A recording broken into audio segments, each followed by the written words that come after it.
and welcome to a new Getting to Know Japan webinar. Thank you so much for joining us today, and a big thank you to our sponsor, the Japan Foundation New York, for funding this series and enabling us to put this on each week. Today, we are joined by Dr. Kathryn Goldfarb, who will be presenting on the roles of kinship and family in Japanese society. Dr. Kathryn Goldfarb is a cultural anthropologist whose research in Japan focuses on the stakes of disconnection from family networks. Dr. Goldfarb examines how kinship ideologies articulate with discourses of Japanese national and cultural identity, how these discourses shape understandings of what is normal, and how these concepts of normalcy are caught up in global circuits of knowledge surrounding human development, child rights, and concepts of care under the rubric of social welfare. Dr. Goldfarb, it is a pleasure to have you with us here today, and I'll let you take it from here. All right, wonderful to have everybody here. Let's see, I need to share my screen, which, one second. Okay.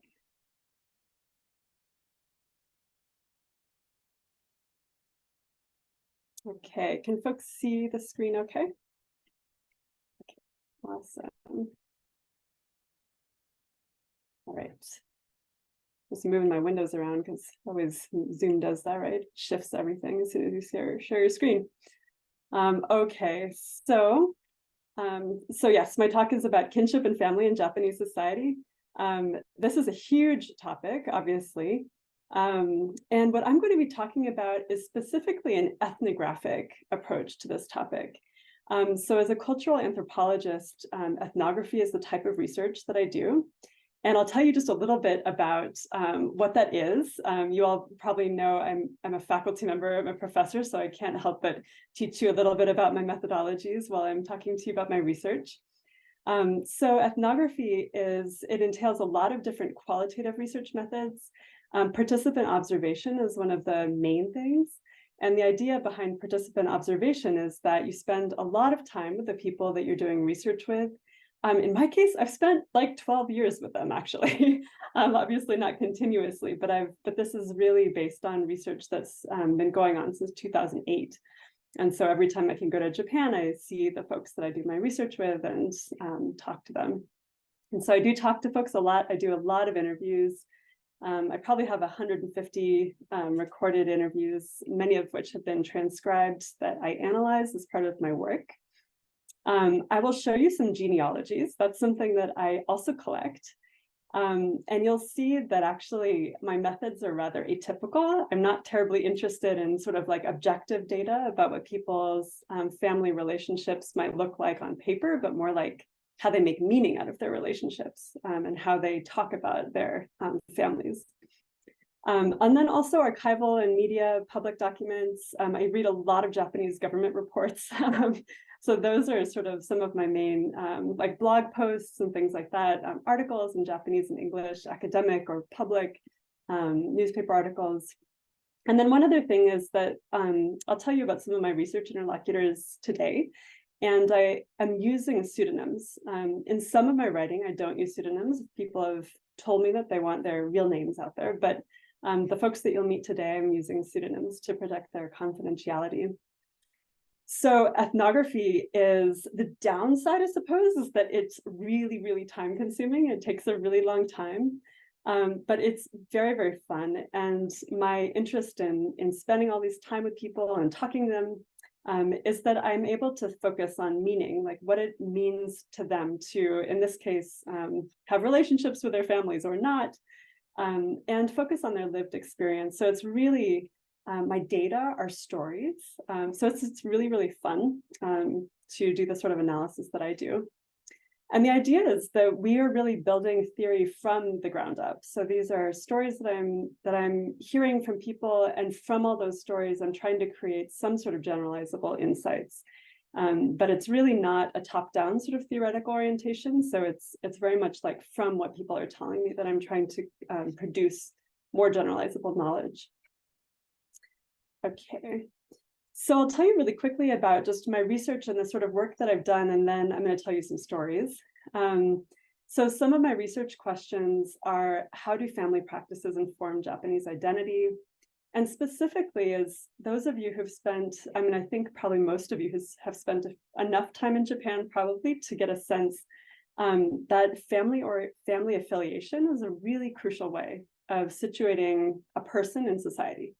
So I'm based in the United States, and I think that Americans tend to think that maybe the individual is the sort of basis for kind of social reckoning, like thinking about like who subjects are. And in Japan, it's the family, and you have a family registry, and your family registry is a nuclear family. And so I've been really curious about what it means to not have a family relationships or family affiliation that is recognizable by other people in society. It's like, that seems like a family. And so examples of family relationships that don't necessarily seem like families in Japan are foster families, and also people who grew up in child welfare institutions. So that's the dominant placement for kids who are in the child welfare system in Japan still, even though the Japanese government is trying to increase family-based foster care. But these institutions range between like 30 and 150 kids. So that's actually was one of the sites where I did fieldwork. And so I worked with foster and adoptive parents. I worked with child welfare caseworkers, state care alumni, so folks who grew up in the system and are making it on their own somehow, policymakers, and then lots of social workers and psychologists, and became quite interested in the ways that people talked about separation from caregivers and interpersonal trauma and that sort of stuff. So one of my most long-term field sites was a child welfare institution outside of Tokyo, not in the Tokyo specific area, but kind of in that region. And then also a self-support group for alumni of the state care system. And then I attended tons and tons of trainings and symposia. So I want to show you just real quick these photos. First off, I want to give a shout out. There's an artist named Sasha Buxer, who's, this is one of their works right here. And Sasha did illustrations for me for my book that is coming out in 2024. It will be published with Cornell University Press, which I'm so excited about. Title is TBD. The press actually gets to have a final say on the title. My current working title is Fragile Kinships, Child Welfare and Well-Being in Japan. But it's probably not going to be the final title. But Sasha's gorgeous work is going to be in the book. And so I gave photographs of mine from the Child Welfare Institution and some other places to Sasha, and Sasha translated them into these beautiful pieces of art. So that's Sasha's work here. This is a baby home. And that's actually an institution for infants. So this is, if you can imagine, newborns, 2 months old, 18 months old kids and babies in cribs being cared for in a sort of larger scale institutional setting. That's what a baby home is. These folks are foster parents that I was very, very close to. This is me, all fuzzed out quite a few years ago. And then this is a photograph from one of the self-help, self-advocacy groups where I did my field work. And one of the main things that they did was have meals, because that was something that these folks really didn't have, like a space to kind of be comfortable and be themselves and talk and share a meal. A lot of these people were extremely, extremely socially isolated. So that's the context of the work that I was doing for the past 12 plus years. And what I want to share with you right now is 2 stories. So I'll tell you, every discipline has their own like awkward way that they like to share their research materials. And the awkward way that cultural anthropologists like to share their materials is by reading. And the reason why is because we feel very responsible to tell the stories of our interlocutors in words that are very carefully chosen. And we also quote people directly often. So when we share our research, we often read stories. So it's going to be about 14 minutes. I promise to read to you nicely. But I want to share you some stories from my work with you. So while you're listening, what I'd like you to think is, as a cultural anthropologist, you're taking these little stories, which may seem very unique, very specific, but we're making grounded theory from this, right? So we want to be able to zoom out from these very specific stories to sort of broader insights. And I'll tell you that there are a few things that you can keep an eye out for as I read to you. So one is that you're going to learn about the family registry system, the Koseki system. You'll learn a little bit about the post-war constitution and how that affected family practice and policy in Japan. I will talk a little bit about ancestor worship, contemporary views surrounding blood ties. That's a really, really kind of big topic in my research, actually, because people often would tell me that Japanese people value blood ties within families. And they would compare, well, you're an American, people adopt kids all the time in the United States. We don't do that in Japan, right? So people would tell me this all the time. But actually, guess what? Adoption's a really old practice in Japan.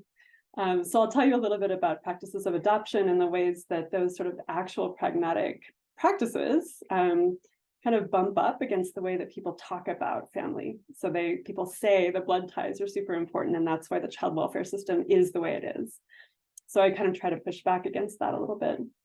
But really, overall, the sort of punchline of the entire presentation is just to explain to you all through people's stories how important it is to be affiliated, situated within like a legible family relationship in Japan. So legible meaning that other people around you can kind of understand your social network and understand how to see you as a social human, okay? And I forgot to turn my phone off, so I'm going to do that really quick too. Okay. All right, so let me share some stories with you. So the first is, this first story is called Marriage Between Households. Hanashima Shinichi had not planned to marry, a fact that had somehow escaped the woman he was dating.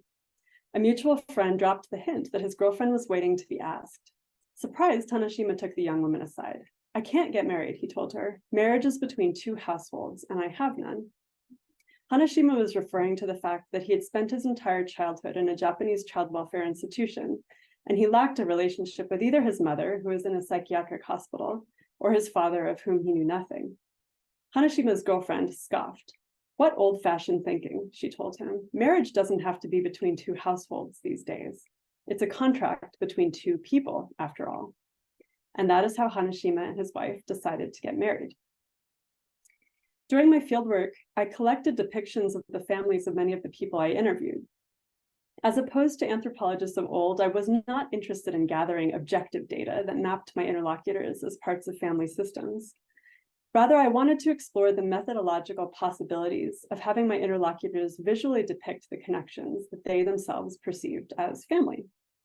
Surprisingly to me, with only a few exceptions, my interlocutors produced something resembling standard genealogy. Since I was conducting interviews focusing on complicated and conflicted sensibilities about kinship, these diagramming practices seemed to express a tension between typical desires to situate oneself within a lineage versus the perspective that an individual theoretically should be able to self-determine through chosen intimate relationships. Case in point, Hanashima and his wife married with the understanding that they were forging a contract between themselves as individuals. Yet his visual depiction of their families in a kinship diagram looked very much like the joining of two households. Indeed, Hanashima's family looks similar to the genealogy of a person who has maintained a household across generations, passing on family names, property, family businesses, and responsibilities of ancestor worship. I use the term household to reference the Japanese ie, a patrilineal line that extends over time. Between the Meiji Restoration of imperial rule in 1868 and the end of World War II, the ie was the legal entity that anchored individuals into networks of kin and made these networks of kin legible to the state through an extensive system of family registry. In post-war Japan, American occupiers abolished the ie system. This was because the ie was thought to support the power of the imperial system, which figured individual households as part of the larger family nation, the kokka, with the emperor as paternal head. In the post-war system, rather than individuals remaining in extended family registries and koseki, as they had in the past, when a couple married, both exited the registries of their parents and started a new registry of their own. This was part of a broader American project to press Japan to engage Western notions of individual rights and self-determination. Yet the American occupation's attempt to excise genealogical thinking through new registry practices did not eliminate it from people's everyday sensibilities. At the same time, neither visual documentation of a kinship network nor documentation of family registries necessarily align with the degree to which kinship ties exist at the level of experience. The family registry into which Hanashima had been listed until the point of marriage was that of his mother, but this was a mother who never raised him. And the extensive kinship network he depicted during our interview makes all the more poignant the fact that Hanashima lived in institutional care for the first 15 years of his life. Hanashima's adult family was constituted by himself, his wife, his son, and his foster son. However, Hanashima connected the foster son to his genealogy with a dotted line, following documentary practices he might have perceived to be conventional, but which diverged from the tight-knit family unit that existed in practice. This retrospectively crafted genealogy illustrated an adult sensibility, an objective awareness of descent and marriage that did not reflect Hanashima's experience growing up. Hanashima explained that when he was younger, he could not imagine himself situated within a lineage in which he replaced his ancestors and his own children would replace him. The fact that people are born, grow older, have children, die, and become ancestors like their parents' parents is not usually a familiar concept to children who grew up in institutional care. Living my entire childhood in an institution, Hanashima once told me, I'd never seen the obon dances, which are performed in community festivals for the annual celebration of dead ancestors. And I didn't know obon rituals or their meaning. I'd never thought about where I'd come from or where I was going. Growing up meant an increased awareness of the network of kin that had abandoned him, which he could now conceptualize academically in a kinship chart. Growing up also meant the realization that with marriage and childbirth, his own life could extend forward, his line continuing with the birth of a son. Story number 2, the 5th and 6th successors. Families with long histories to maintain are often intensely concerned with procreative relationships between couples and the blood ties between family members. Further, in the child welfare world, there's much focus on the small number of adoptions of children and the difficulty in expanding the family foster care system. Yet at the same time, adoption has historically been very common in Japan. As an ethnographer, I was intrigued by this seeming paradox.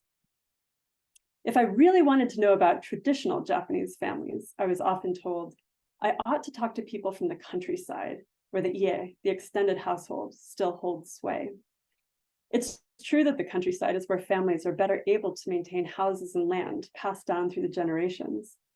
For an eldest son in the main branch of a family with a long history, property and responsibilities for maintaining ancestor worship remain very salient. Such was the case of the Ishizaka family. Eager to educate a foreigner in traditional Japanese culture, Ishizaka Kazuo and Kumiko were always willing to indulge my curiosity about kinship practices. Marriage is between two families, Kumiko told me with her hands on the wheel of her car, as she maneuvered along narrow roads between rice paddies and old houses built right up against the road. She had been born into the main branch, the honke, of an old family, and married the eldest son of the Ishizaka household, which was also a honke. She and her husband had 3 children, first a boy and then 2 girls. Their son, my friend Tetsu, had married a woman named Harue the year before. Their grandchild, Tetsu and Harue's first child, had just been born. It was a boy. Kazuo was the 4th male in the family line of successors, which made Tetsu the 5th and his son Hiroaki the 6th. The family successor, Atotsugi, played an important role in the Ishizaka family. Beyond inheriting name, land, and property, Kumiko explained, the successor was responsible for smoothing relationships with an extended family and providing a home for kin to return to in New Year's and Obon, when the spirits of ancestors are celebrated. The Ishizaka land contained 2 houses, an old house where the family no longer lived, built in a traditional style with heavy ceramic roof shingles, tatami floor matting, and an old-fashioned kitchen with a cement floor, and a new modern house that was built when Tetsu was a teenager. The old house was where the family altar, the butsudan, remained, and at Obon the family gathered there at 2 long tables placed end to end for celebratory meals. In years to come, the family would renovate the old house for Tetsu and his wife and children to inhabit. And so you'll see here, this is Sasha's beautiful art of their 2 houses, which I kind of want to live inside this picture. But this house has now been renovated at this point, and this is the family of Haruo and Tetsu and their son. And then this is the old house in the inside with Kumiko showing me how everybody would sit around the tables. What would happen if Tetsu and Haruo hadn't had a son or hadn't been able to have children? I asked Kumiko. She frowned.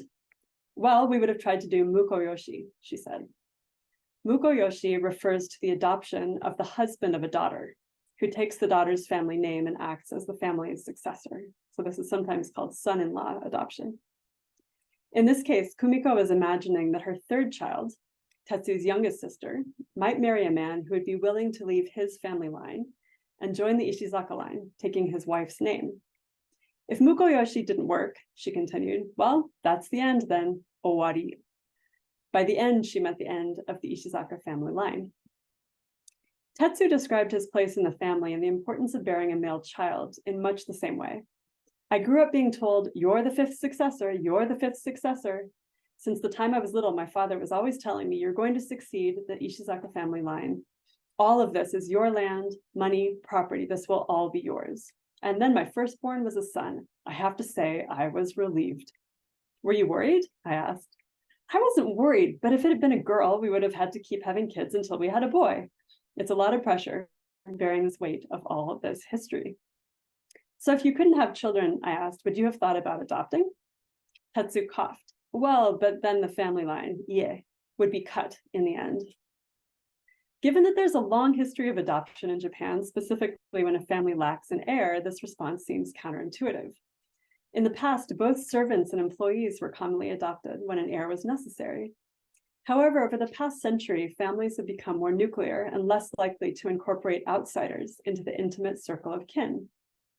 Celebrations of a private home, maihomu, a boom in women becoming housewives during Japan's post-World War II period of rapid economic growth, and decreasing numbers of multi-generational households encouraged narrower family borders.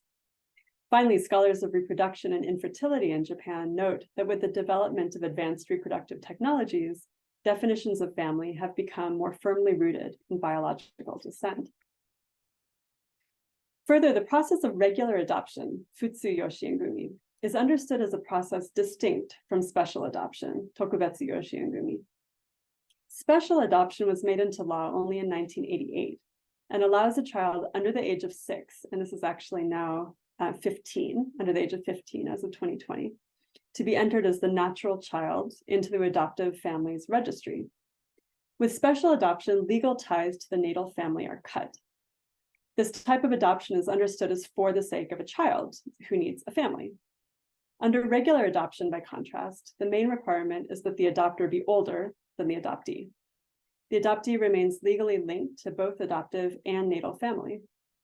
Although regular adoption is still undertaken for many reasons, including to create a legal link between same-sex partners, regular adoption has long been used as a way to incorporate a child from a known family that has extra children, with the purpose of this child carrying on a family line. Mukoyoshi, the adoption of a daughter's husband, is also a type of regular adoption. Regular adoption of a child rather than an adult used to be more common when more people had children to spare. At their base, these two types of adoption fulfill very different social purposes.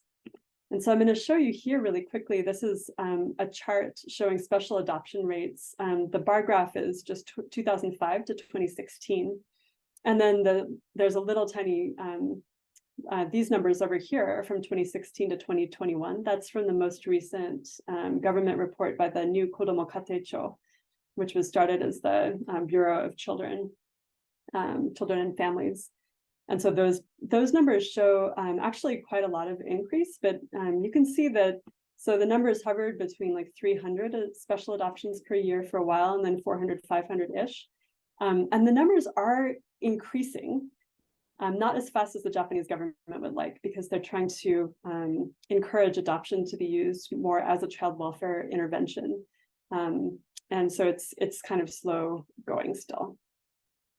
So I can return to this later if folks have questions. Okay, so as it turned out, the third son in the Ishizaka family line, so this is Tetsu's father's father, had actually been adopted as a child through regular adoption.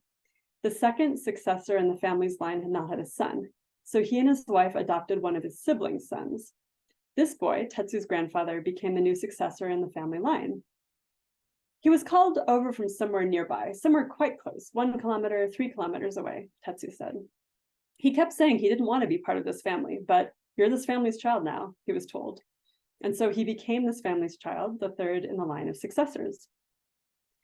Tetsu's emphasis on the fact that his grandfather had been adopted from somewhere quite close by reinforces how the boy had both been geographically and affectively close, and was indeed part of the same family line, sharing blood with the Ishizaka family. In contrast, the notion of special adoption, the adoption of an unrelated child with often unknown family, was unthinkable to Tetsu or his parents. The incorporation of non-family as successor would mean that the family line would be cut. Adopting a non-related child into the family would not solve the problem of succession. A text written by legal scholar Baron Nobushige Hozumi at the end of the 19th century echoes these sentiments with uncanny precision. Although Mukoyoshi would mean that the family's bloodline would be continued through the daughter, the adoption of an entirely unrelated child would indeed cut the family line, Hozumi wrote. Noting historical fluctuations in the ways adoption was viewed, sometimes permitting and sometimes prohibiting the adoption of individuals from other clans, Hozumi cites 8th century law, the Taiho Code, that the object of adoption was the perpetuation of ancestor worship, may also be inferred from the old strict rule that only a kinsman could be adopted as a son. The Taiho Code limited it to within the kindred of the 4th degree. Violators would be punished. These prohibitions were motivated, Hozumi writes, by the Confucian precept that spirits do not accept sacrifices from strangers. People do not offer sacrifices to strangers' spirits. While other scholars have noted that the readiness to adopt in Japan seems to contradict these same Confucian ethics, Hozumi's text illustrates the ways that these questions were reformulated in different legal treatments throughout Japan's history. For some people, even in contemporary Japan, if genealogical extension is about replacement of father with son and the care of ancestors, the concept of adopting a child foreign to the lineage would defeat the purpose. All right, so those are my stories that I wanted to share with you. And so I'll give you some wrap-up thoughts. I mean, my eye is on the time, and I think I'll probably go slightly over the 30-minute mark, but not too much over. So beyond these two stories, there are a ton of diversity in perspectives on kinship in Japan. Okay, so please don't take these stories as in any way representative. There are many reasons that people find adoption and fostering to be challenging, and that it's rare, but also it is increasing in sort of, I think there's a lot more knowledge now than there had been even 15 years ago. So one of the observations that I made while I was doing my fieldwork, and I'll just share a couple of the juicy little Japanese terms for you, because these concepts were really useful in my own understanding of how people talked about family relatedness, and particularly in the case of adopting and fostering. So I noticed that people tended to use two different terms, and usually like one family might use one term, and then another family would use the different term. So people didn't mix them all that much. And the thing that was pretty interesting about this is that some people use the concept of N. So this is a concept of a relationship that, this is my wording, but it's always already present. Okay, there's something, a relationship that transcends your awareness, but you just needed to discover it and then you knew it was there. And so these were adoptive families often who would say things like they were just compelled when they saw the picture of a child, that they knew this child was going to be part of their family. Maybe the child actually looked like them. And so I had people tell me really kind of uncanny stories, honestly, about these connections that they felt like intrinsically to exist, always already. They just had to notice them. And so those people always use this concept of N specifically. And they were focused on perceived similarities, okay? So the other types of people that I talked to tended to use a different sort of word, and that was kizuna. Okay, so my analysis of kizuna, it's a tie or a connection that's created across difference. So it's between previously unconnected people. Okay, so this is often used when people talk about foster families like transcending blood ties to become family. In other words, there's an awareness that these are two different, a child who grew up in a different context and them in a different context coming together and creating a tie out of nothing, okay? And so these particular views about relationships and relatedness pointed to different sort of politics about the imagination of what foster and adoptive relationships could be. Did they have to already be a connection there, or were you doing something kind of radically different and new? So this is my last sort of main slide here, is that we can sort of take away from this presentation a few central insights. One is that Japanese culture places a priority on recognizable family ties. And so people who don't have family affiliations and don't experience themselves as a lineage, often as part of a lineage, often suffer. And I think that's something that the story of Hanashima is. He really suffered actually from not feeling like he had a sort of a network that he really belonged to. So, but there's a but and an and also people also creatively use cultural concepts like the concepts I was talking about a moment ago, this idea of en or kizuna, to make sense of and to make new relational ties that meet their needs. So people are extremely creative. And there's no sort of sense that Japanese culture dictates the sorts of relationships that they can have. They use those cultural concepts to their own ends to do new things all the time. So I want to show you as my last slide that this is actually Hanashima's foster son. And he was doing the bon odori, the dance for obon, on a family grave, which I find quite symbolic somehow. If you like Sasha's art, you can check their work out on Instagram, and my faculty web page has almost all of my publications posted on it. So if anyone wants to read my writing or send me an email, you are very welcome to. And that's all. So thank you so much. Thank you so much, Dr. Goldfarb. That was awesome. So to begin the Q&A session, I wanted to ask, so you mentioned about the values of kinship, the values of family ties, kind of continuing this lineage. But given that, we realize that the population in Japan is declining, that the population is growing older. We have a lot of people who are growing older without children at all. And I've also heard that adopting a child in Japan is very difficult, even for Japanese people to do.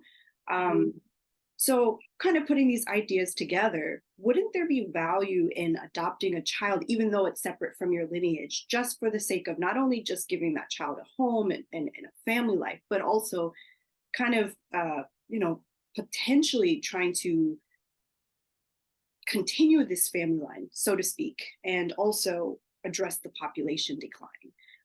Are these ideas that, maybe people, modern Japanese people, younger Japanese people are starting to realize perhaps these are some things that should be considered, given, I realize, again, everything you just said, the value of lineage, the value of, families. Are these ideas kind of changing today, do you think?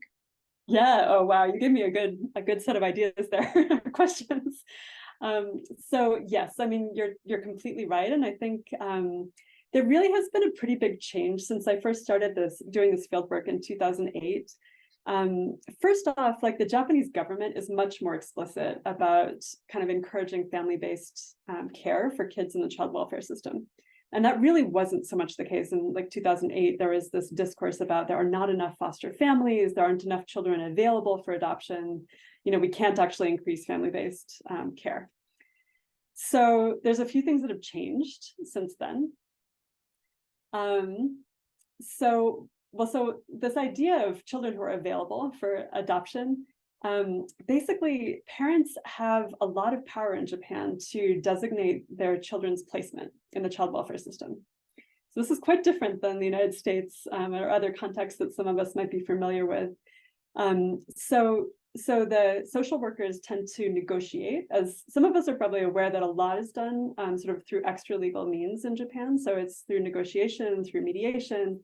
And what that means is that you have the child welfare caseworker who's in charge of protecting the child, also negotiating with the parent.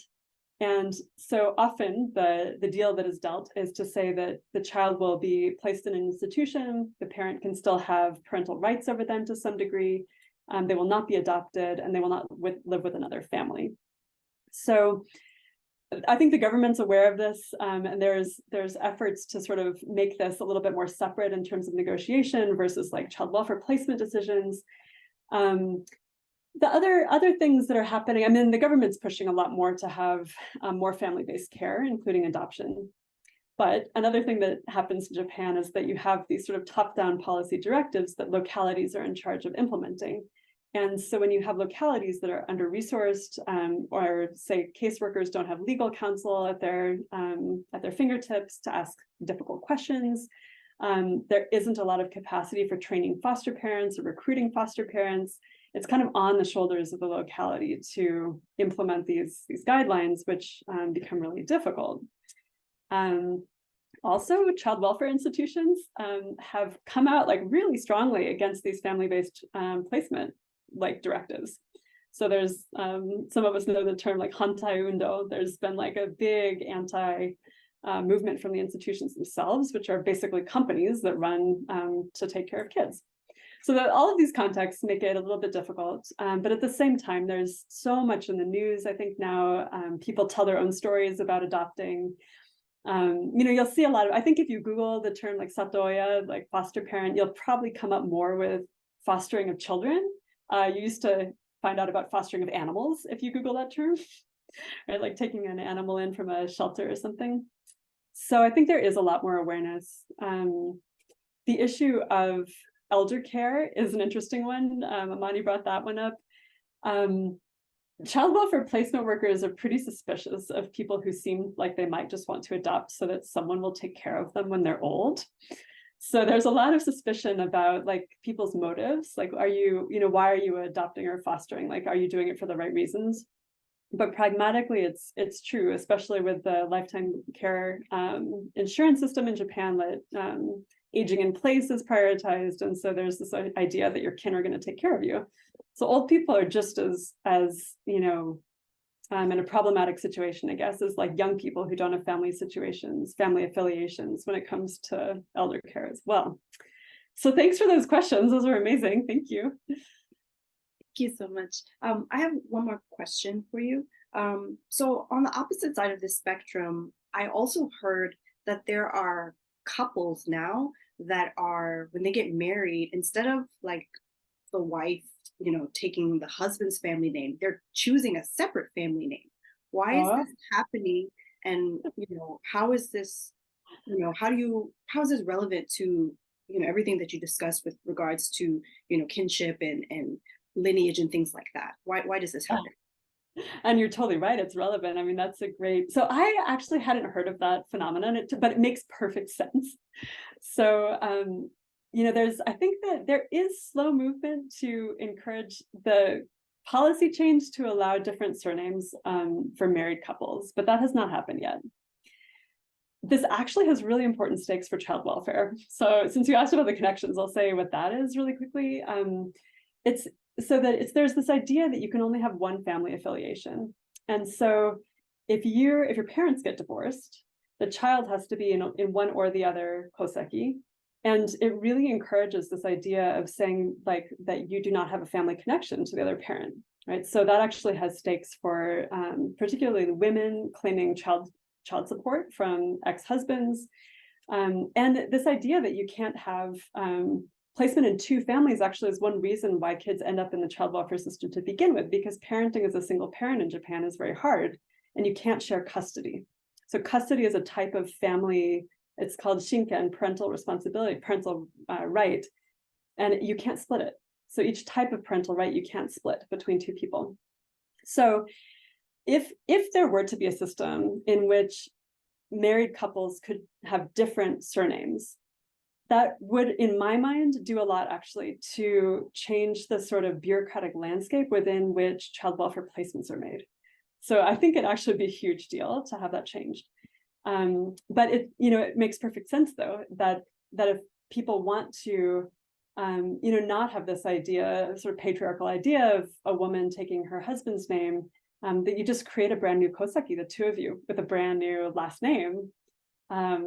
I think that's absolutely brilliant. It's super creative, and it's a good way of getting around the system. It doesn't solve the problem, though, of things like same-sex marriage, or the types of, the ways that we really imagine maybe we could be more flexible with the Koseki system to allow more forms of being in the world. Thank you so much. Yeah, I think in these kind of small ways, it seems like younger people are starting to, adapt to new ideas, perhaps, influenced by other countries in the West and things like that. But it's Mhm. really interesting when these kinds of ideas and concepts go up against Japanese bureaucracy and Japanese traditions, because they don't always, it's still complicated. It's not like something that can be changed overnight. So yeah, thank you so much. Right. Yeah, but you're right. I love that you said traditions and bureaucracy, because they do go together. I mean, right? And so, right. I mean, even if we could think about tradition as something that's constantly evolving, bureaucracy somehow seems to be awfully staid. Absolutely. Thank you so much. The next question comes from Giorgi Masavila. From the perspective of cultural anthropology, how is marriage of a foreign person to a Japanese person seen from society? Is it considered as full-fledged family or not? Oh, yeah. I mean, it probably depends on the context, honestly. I mean, I think that, yeah, Tessa Morris Suzuki has a concept of semi-citizens, and I think that concept is one that's sort of useful to think about the ways that certain categories of belonging in Japan, you don't actually have full capacity to act in society. So in that particular example, I mean, I don't want to make a generalization. That's one thing that cultural anthropologists are very bad at doing. We don't generalize very well in the sense, because I'm always going to say it sort of depends on the context. For instance, like cultural dimensions, like does the person speak Japanese? And whether or not they look Asian might actually affect that too, right? So there's all these sort of different dimensions. But I mean, that's something that probably will contribute to changing social norms if there are more marriages like that. Yeah, perhaps we'll be able to see, all of these factors when we start to examine, perhaps, like, when we see the effects of the population decline, perhaps a Mhm. lot of these things will come into play in terms of like what is, like you said, what is considered family, especially when it comes to like children who are hafu, those kinds of things will be really interesting to see, I think. We'll have to see. It's been a while that Japan's been worried about the population decline, so there's been a long time to kind of talk about these things. That's very true. Thank you so much. So the next questions come from Praveen Van Ralsberg. So how does your research inform your view on the current like problems regarding population decline and the hesitance of younger people to start families? Hmm. Yeah, I think a lot has to do with labor practices, to be honest. Like I keep on kind of returning to that as an answer. I think if the Japanese government really was serious about this, there would be a lot more regulation of regular working hours and encouraging of women to not quit their jobs when they have children. So these are things that I think could be changed actually rather easily. But I mean, if people feel like they didn't have to choose between having a child and having a career, then there may be more children out there, and also more careers too. Which I don't know. I'm a fan of both, so yeah. Perhaps also kind of, changing society's view on patriarchy and trying Good. I like your ideas, Amani. Keep talking. to I think, maybe that we'll start to see, kind of like in the West where you see women being able to have it all, these kinds of Mm, ideas of having a family and also having a career, together, perhaps will be more valued. And I think the incentives that the Japanese government gives to Japanese women to have a baby are great, but perhaps the support, what they really need is like that kind of support. Like you can do this, you can do that.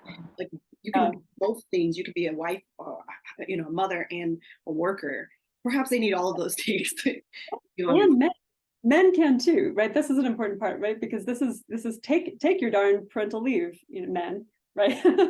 Right? Because that's actually part of it too. Absolutely. Thank you so Mm, much. The next question is how likely is it that the Japanese government is willing to accept alternate family that deviates from the ideal koseki system? I think we're still waiting for, I think the fufu besse, the idea of married people having different surnames, is going to be a really big test case for that question.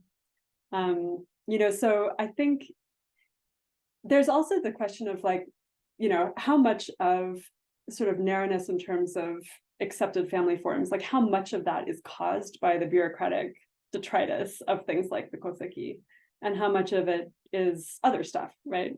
Cultural norms or something. But I mean, when you have a really constrained system, you can't be as flexible or experimental. So, but I'll give one example that's a sort of counterpoint, which is, and I mentioned this just super briefly in the presentation, but same-sex couples have been creating family, like legal ties through the adoption system. I think we lost Dr. Goldfarb. Can you hear us? Oh no, I think we lost her for a second. One moment, everyone. Hopefully we'll be able to get connected once again. But if you have questions that you would like to ask, we still have, about 14 minutes left. So please ask questions if you still have something you would like to ask. Oh, we got you back. You got me back kind of. My computer's helpfully telling me that my internet is unstable. So hopefully, can you hear me okay? Yes, we can hear you. Okay, sorry, I'm watching that little like bar of like it's trying to reconnect and I can't tell if it is or not. So I think what I was saying when it cut out was that same-sex couples have been creating legal ties through adoption for a long time. Did people hear me say that? Ish? Okay. And so that's an example, I guess, of saying, this is the same old family form, the same old possibilities for adoption, but people are able to manipulate them creatively. And some people might say it's not terribly desirable to be adopted by your lover or your partner, because there's the sort of notion of like a sort of parent-child relationship is key in the concept of adoption. But it does allow things like inheritance and hospital visitations and stuff like that. So yeah, so I guess I'm not sure how good of an answer that is, but I'll stop there. Thank you so much. So you mentioned about children being adopted by couples that are LGBTQX. So in addition to this, Juan Chen wants to know, like, what about other family dynamics? Like, for example, babies born from in vitro fertilization or the use of IPS cells. How are these children or how are these relationships viewed in terms of like, kinship and family lineage and, blood ties and things like that? Yeah, very cool. That's a great question. So this research project actually began, I was going to compare perspectives towards adoption versus perspectives toward infertility treatment. And the thing that I was pretty interested in was how different sorts of infertility treatment might kind of cause like different sorts of problems, if you will, with the way that people understand family relationships. And what I mean by that is that, well, on the one hand, if you really want a child who has your genetic, heritage, sort of loosely like speaking, right? You would want to probably use your own gametes and use infertility treatments to produce a biologically related child. But what about like sperm donation or egg donation, right? How do people think about that? And folks in Japan, I think, talk about those technologies as a sort of like half adoption in some cases. As far as I know, I don't think that egg donation is yet sort of approved as a formal approval by the Obstetrics and Gynecology Association in Japan. So people tend to have to go overseas. This may have changed recently since I've read about it last, but I don't think that's changed. Sperm donation has been done for a long time. Keio University had the oldest sperm bank, actually. It's been, so I don't know if I see the text in the chat that it wasn't approved. I'm not sure if that's really quite right, because it has been a really, really long process where there's been these sperm banks in Japan. But so in answer to the question though, there's actually a lot of sort of, I mean, can only think in Japanese, the Hantai Undo, like a sort of like opposition movement against sperm donation, in part from people who were born from sperm donation in Japan. And there's multiple reasons for this. One is that people often don't tell their children. So this is something that I think is the case probably world over. If you don't need to, you might not tell your child, right? And when I was doing my field work, I attended an event that was run by a group who was the sort of like anti-sperm donation group, but they were created by people who were born from sperm donation. And so that may seem sort of, counterintuitive. And I was confused by this rather, but it was an interesting situation. The person who started the group, her father had a really rare genetic disorder. And it started evincing itself when she was a young woman. So she was in like her teens or something, or early 20s. And so she got freaked out because she knew it was genetic, right? So she figured, well, she probably has it too. And so it became this like, huge stress. And so finally the family said, well, we have to tell you something, like, this is actually not your biological father. And so she was so upset. She'd been lied to, right? I mean, they had not told her this until this moment. And so she felt she'd like been deceived. And so she was extremely angry, and she left the house and like moved out and broke ties with her parents. And in the interim where she was not speaking to her parents, her father passed away. So she's telling this, story to everybody at this symposium. And to me, I think it became really clear that secrecy is I think this is a problem personally, just like I think that secrecy is hard for people to wrap their minds around, and they feel hurt. And so in her case, it was really the fact that it had been a secret that she was not let in on that caused her to have such a strong reaction. So there is currently a big movement about this, and actually I was just messaging with a sociologist colleague of mine at Meiji Gakuin. She's a medical sociologist, and she's actually talking to folks about sort of an NPO to support the right of people who are born from gamete donation to know their origins, their biological origins. So that's something that, and there are a lot of reasons why people might want to know their origins, which are about, for instance, like genetic disorders or something, like medical histories and stuff, right? But I think there is a strong sensibility in Japan that people care about this idea of their genetic roots, and that it matters to their sense of self to know these questions about how they came to be in the world. There is a big diversity in how people actually feel, though. Like if you yourself were born, from a sperm or egg donation, like you really may not care, or you may care a lot, right? But maybe, and it depends on the sort of social context, whether there's been secrecy. So that's a big question, but thanks for asking. Thank you so much. So our final two questions I want to ask. So Vivian Ying asked, what do you think were the factors that influenced the change in post-war mindset about adoption, moving away from the past tradition, which was more open to adoption? Right. So this is something that I spent like a whole lot of time during my fieldwork trying to figure out. And so I think there's a lot of different reasons.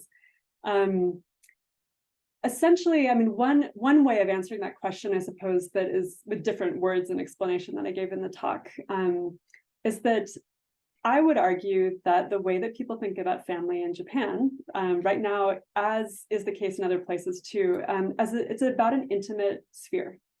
So there's this idea of intimacy, and that sort of concept of intimacy has developed over time since the Meiji Restoration on up through the post-war period, and now, especially when we think about these sort of new reproductive technologies, there's sort of technological reasons things are changing. But Jordan Sand is a historian. He has this really amazing book. It's called, I think, House and Home in Modern Japan. And I really like an example he gives about the way that people eat. And so in pre-Meiji era Japan, you had this like loose sort of network of a household. So you had the patriarch, and it was a very hierarchical situation. But people ate on dining trays that they could move around. And so when the household ate, the patriarch sat at the head of this group, and everybody kind of gathered around them. And it was hierarchical, but it was very open. So anybody could bring a dining table or a dining tray and sit.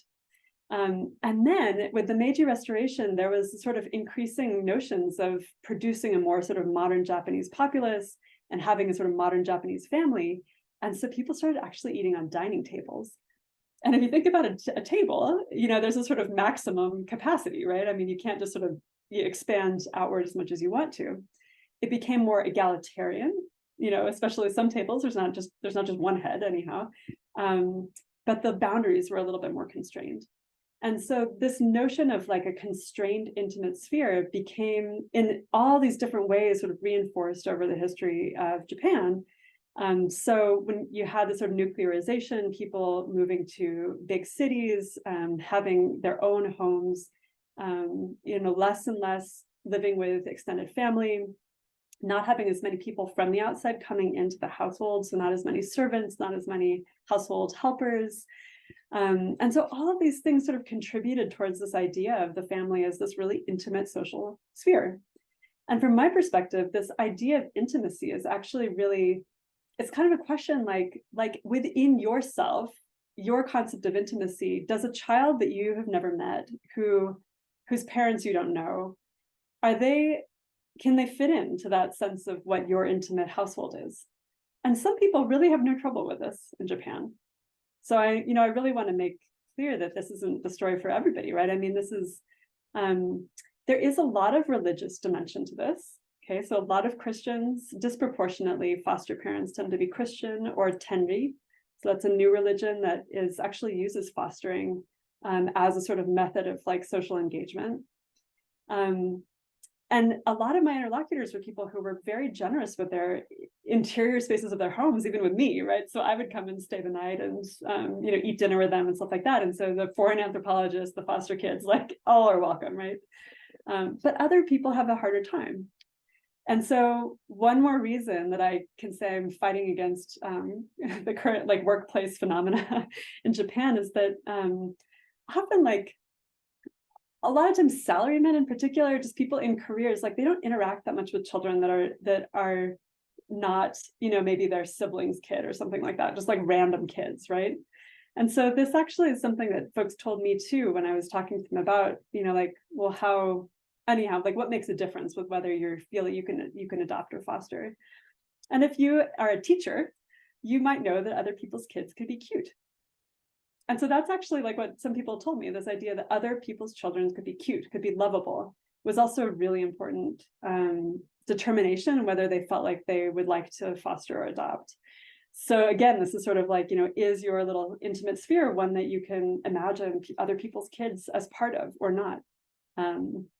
Yeah. Thank you so much. So if it's okay, can I ask one more quick question? Sure. Okay. So Julia Shikink asked, is being an orphan a disadvantage? Even if you know who your parents were, can parents be replaced by in-laws? That's such a good question. That's a really poignant question too. Yes, being an orphan is a profound disadvantage, probably in every society. So that's something that, I think, I think that's it's not for everybody, obviously, but being, in a general sense, being an orphan is a disadvantage. So even if you know who your parents were, I mean, some people are never raised by their parents, right? Even if they kind of ostensibly know who they are. And that's pretty hard for folks, right? I think like in Japan, not in Japan. Can parents be replaced by in-laws is another good question, because I think for some people, maybe, the other people that you could imagine replacing parents are like kinship care systems. Japan does not use kinship care in the way that at least the United States does, for example. Like in the United States, it's often thought that like the aunt, is a really, or the cousin is like a really awesome potential placement for a kid. And Japan, there tends to not be this sort of like search for other kin who could be like sort of replacement parents. So if you want to know all the ways that being an orphanage is a disadvantage, you can read my book, because that's really what the entire book is about. And one of the main concepts in it is that the child welfare system tends to produce people who have no one. So systematically, there's a way in which relationlessness, this idea of not having people that you could count on, is actually produced by the very structures of the system.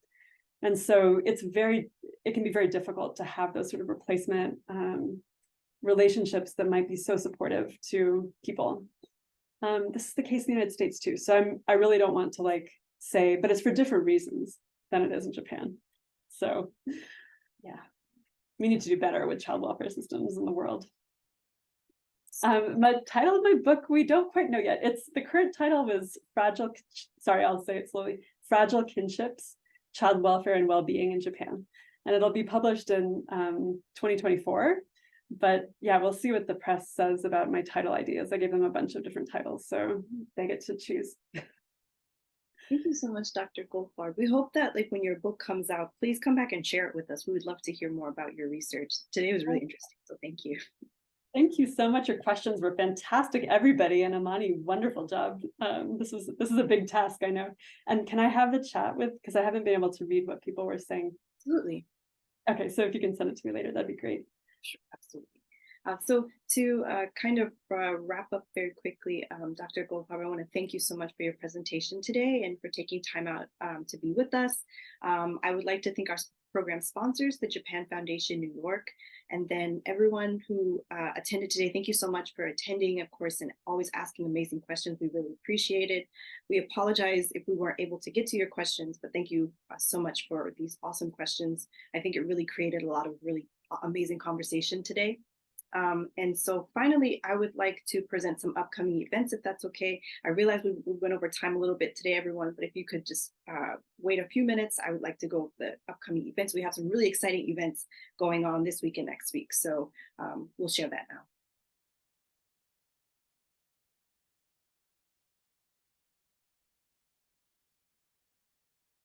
So we have an event coming up on Wednesday, which is tomorrow. It is on Japan's ocean borderlines. This is going to be taking place tomorrow at 8 o'clock or 20 Japan Standard Time. So if you have time, please join us for this event tomorrow on Japan's ocean borderline. Speaker Dr. Paul Kurtman will be the speaker for that. This is for the Indo-Pacific Maritime Hour. So the next event we have coming up is going to be on the areas of NATO's East Asia engagement. And Dr. Ulf Hansen will be the speaker for this event. So please join us for that. This will be on Friday, September 22nd at 19:30. This is also online. The next event we have is going to be for community conversations. It's going to be next Tuesday, September 26th at 17:45. It's going to begin with refreshments, and at 18:30, the presentation will start. Dr. Saya Kiba will be the speaker for this event. This is an in-person event in Iwakuni, so if you live in or near Iwakuni, we hope you will join us for this exciting conversation, for community conversation. And finally, for getting to know Japan, our next event is going to be on Japan-North Korea relations. This is going to be next Thursday at 1900. Dr. Ryo Hinata Yamaguchi is going to be the speaker for this presentation. So we hope you will join us for this presentation for getting to know Japan. So if you saw any of the events that you would like to attend, as always, we ask you to register if registration is required, or please join us in person. And finally, as I mentioned every week, we have our YouTube channel. You'll be able to find our presentations from this year on our YouTube channel. So we kindly ask you to, add us, follow us, subscribe to us on YouTube, and turn on your notifications so that each and every time we upload a new webinar, you will get the notification for that. So yes, thank you so much, everyone. Once again, thank you so much, Dr. Goldfarb. Today was awesome. Pleasure to talk with you, and I'm sure everyone in the chat learned a lot, and in the audience learned a lot. So thank you so much for your time today. Thank you so much for having me. It was totally a pleasure. So thanks, everybody. Thank you. And see you guys, see everyone next week, we hope. And if you can join us this week for the other events, we hope to see you then. Thank you. Bye. Bye.